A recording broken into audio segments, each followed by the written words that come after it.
If you want to enable adaptive EQ on your JBL Tour Pro 3s, simply go to the app and then make sure you tap on audio.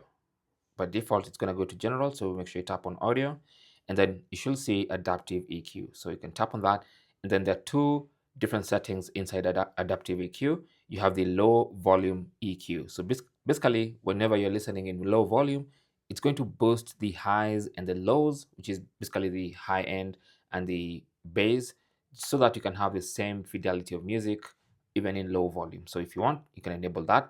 And then also you have leakage compensation, which basically means if you're not wearing your earbuds right, or they're not sitting right in your ears, and you have some of the highs or the bass leaking out, it's going to automatically compensate so that you can have a proper listening experience. So you can enable that if you want to as well. Right? So tap on that and then tap on continue, and then you're good to go.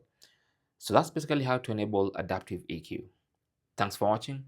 Don't forget to like and subscribe. And if you have any comments or questions, you can talk to us in the comment section. Good luck.